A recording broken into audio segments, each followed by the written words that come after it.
इस वीडियो में हम जानेंगे कि भगवान परशुराम स्वयं कहते हैं कि कर्ण, तुम क्षत्रियों में श्रेष्ठ होंगे, कोई भी क्षत्रिय तुम्हारी समानता नहीं कर पाएगा।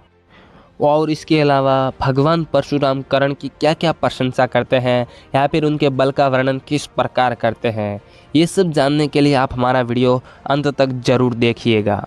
वीडियो शुरू करने से पहले दोस्तों आपसे एक निवेदन है कि आपने अभी तक हमारे चैनल को सब्सक्राइब नहीं किया तो सब्सक्राइब कर ले, क्योंकि हमारा परिवार जल्द ही 50,000 का होने वाला है। इसलिए आपसे करबद्ध निवेदन है कि सब्सक्राइब ज़रूर कीजिएगा और वीडियो पसंद आए तो लाइक भी ज़रूर कर दीजिएगा। तो फिर चलिए शुरू करते हैं वीडियो बिना देर किए।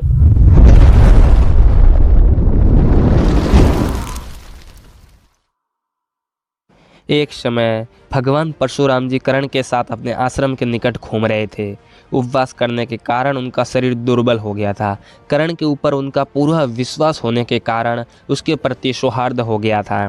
वे मन ही मन थकावट का अनुभव कर रहे थे, इसलिए गुरुवर परशुराम जी कर्ण की गोद में सिर रखकर सो गए। इसी समय लार, मैदा, मांस और रक्त का आहार करने वाला एक भयानक कीड़ा, जिसका स्पर्श बड़ा भयंकर था, वो कर्ण के पास आया। उस रक्त पीने वाले कीड़े ने कर्ण की जांघ के पास पहुंचकर उसे छेद दिया, परंतु गुरुजी के जागने के भय से कर्ण न तो उसे फेंक सका और न मार सका। भरत नंदन, वह कीड़ा उसे बार बार डसता रहा, तो भी सूर्यपुत्र कर्ण ने कहीं गुरुजी जाग न उठे इस आशंका से उसकी उपेक्षा कर दी। यद्यपि कर्ण को असह्य वेदना हो रही थी, तो भी वह धैर्यपूर्वक उसे सहन करके कंपित और व्यथित न होता हुआ परशुराम जी को गोद में लिए रहा। जब उसका रक्त परशुराम जी के शरीर में लग गया, तब वे तेजस्वी भार्गव जाग उठे और भयभीत होकर इस प्रकार बोले, अरे मैं तो अशुद्ध हो गया, तू ये क्या कर रहा है? भय छोड़कर मुझे इस विषय में ठीक ठीक बता। तब कर्ण ने उनसे कीड़े के काटने की बात बताई। परशुराम जी ने भी उस कीड़े को देखा। वह सूअर के समान जान पड़ता था। उसके 8 पैर थे और तीखी दाढ़ें, सुई जैसी चुभने वाली रोमावलियों से उसका सारा शरीर भरा तथा रुंधा हुआ था। वह अलर्क नाम से प्रसिद्ध कीड़ा था। परशुराम जी की दृष्टि पड़ते ही उसी रक्त से भीगे हुए कीड़े ने प्राण त्याग दिए। वह एक अद्भुत सी बात हुई। तत्पश्चात आकाश में सब तरह के रूप धारण करने में समर्थ एक विकराल राक्षस दिखाई दिया। उसकी ग्रीवा लाल थी और शरीर का रंग काला था।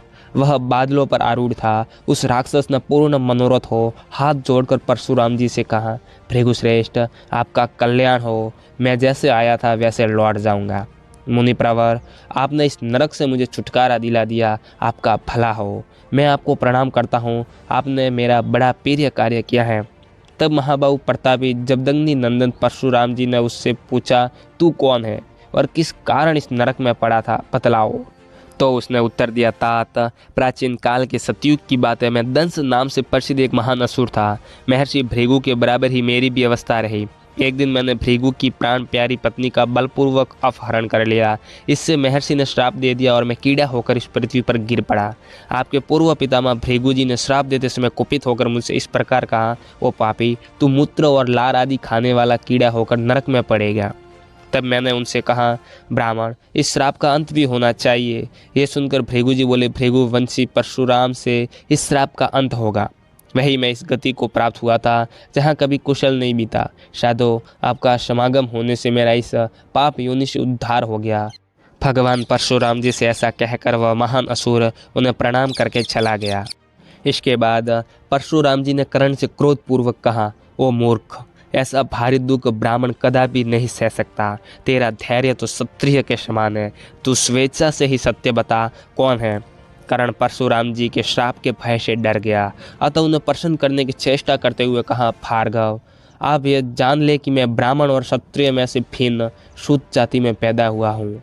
भूमंडल के मनुष्य मुझे राधा पुत्र कर्ण कहते हैं। ब्राह्मण भृगुनंदन, मैंने अस्त्र के लोभ में ऐसा किया है, आप मुझ पर कृपा करें। इसमें संदेह नहीं है कि वेद और विद्या का दान करने वाला शक्तिशाली गुरु पिता के ही तुल्य है, इसलिए मैंने आपके निकट अपना गोत्र भार्गव बताया है। यह सुनकर भृगुश्रेष्ठ परशुराम जी इतने रोष में भर गए मानो वे उसे दग्ध कर डालेंगे। उधर कर्ण हाथ जोड़े दिन भाव से कांपता हुआ पृथ्वी पर गिर पड़ा। तब वे उससे बोले, मूढ़, तूने ब्रह्मास्त्र के लोभ से झूठ बोलकर यहाँ मेरे साथ मिथ्याचार यानी कि कपटपूर्ण व्यवहार किया है, इसलिए